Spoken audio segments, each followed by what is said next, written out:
We spend so much of our time chasing happiness. But what if the really meaningful parts of our lives aren't found at the peaks of joy or even in the valleys of sorrow, but in that huge kind of messy space in between?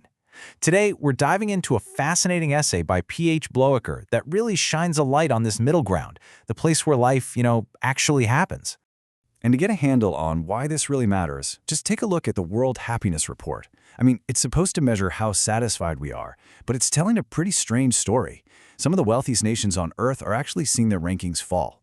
Just look at Germany. It's dropped a whole 10 spots in only 4 years. So clearly, money and well-being, that's not the whole story. What are we missing here? And that really brings us to the central question of this whole essay. If our ways of measuring happiness are kind of failing us, maybe we're just measuring the wrong thing altogether. Are we trying to slap a simple number on something that is, by its very nature, incredibly complex? The essay points out that we're actually pretty good at measuring the extremes. On one side, you've got Pol A. That's the high-ranking, statistically happy place like Finland. Then, on the other end of the spectrum, you have Pol C, the deep, systemic unhappiness you might find in a place like Afghanistan. We can measure these poles, sure, but what about that enormous space in between where most of us are actually living our lives? And this, right here, is the core idea of the essay, the dynamic field B. Now, this isn't some boring gray average between happiness and unhappiness. No, it's the vibrant, chaotic, and truly meaningful territory where we deal with trust and doubt, struggle and connection. It's where life actually happens. So the real question is, how do we navigate it? So, how do we even start to build a life in this messy middle ground? Well, the essay argues that it all begins with one single foundation, trust. But not just any kind of trust. We're talking about something way, way deeper. The German language has this incredible word for it, and it's famously tough to translate, Geborgenheit. But the essay defines it so beautifully. It's not just feeling safe. It's this physical, deeply felt sense of being held, of having a space where you can just be yourself without any fear of being judged or abandoned.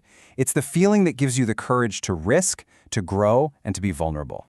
And that's really the crucial point here. Words like security or warmth or shelter just don't quite cut it. Security feels technical. Warmth can be fleeting. Geborgenheit is existential. It's the absolute bedrock you need to build a meaningful life in that field B. All right, so with that foundation of trust in place, we can start to look at our environment. The essay explores this as a kind of age-old tension, not really between people, but between two psychological states, which are often symbolized by the city versus the country. On one hand, you've got the city. In the early 20th century, the poet George Heim saw Berlin as this terrifying god, a huge, indifferent force that just devours people. And that really captures the anxiety, the constant overstimulation, and the loneliness of city life that can just chip away at that feeling of Geborgenheit. And the contrast to that is the stillness we often think of with the countryside. The novelist Theodore Fontaine used the Stettian Lake as a metaphor. It's something that feels the vibrations of the world around it, but isn't just swept away. It represents this connection through depth and being rooted, not through frantic, chaotic speed. But of course, it's not as simple as city bad, country good. The essay brings in this great modern counterpoint from author Gilly Z, who reminds us that, hey, village life is no paradise either. It can be its own kind of battlefield with its own conflicts and social pressures. So the real point is this. It's not about your zip code. It's about your inner attitude. And that leads us perfectly to the final pillar. If just changing our location isn't the magic bullet, then what is? The essay suggests it all comes down to cultivating a specific mindset, an attitude for life in field B.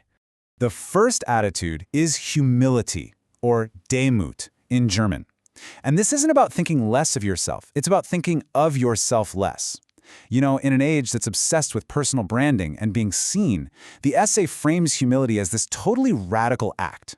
The wisdom of knowing you're not the center of the universe, and the strength to be okay with being unseen sometimes. This humility, it turns out, opens the door to the next critical attitude, the search for meaning. The essay leans on this profound insight from Viktor Frankl, which he forged in the Holocaust. Meaning is what makes us resilient. And notice, he didn't say happiness. A powerful why can help you endure almost any how. That's the engine that's going to drive you through field B. Okay, so let's just put it all together for a second. The essay gives us this really clear framework. To navigate that messy middle of life, we cultivate humility to ground ourselves. We seek out meaning to guide ourselves, and we build genuine community, what the philosopher Martin Buber called real I-you relationships, to support ourselves. So after all that, what is the ultimate takeaway? Well, this isn't about some simple 7-step plan. Instead, the essay ties everything together with one powerful central metaphor. Forget this idea of arriving at a destination called happiness. The essay argues that's just not the point at all. Life isn't about finishing a race or finally getting to the safety of the shore. And this is just the beautiful conclusion.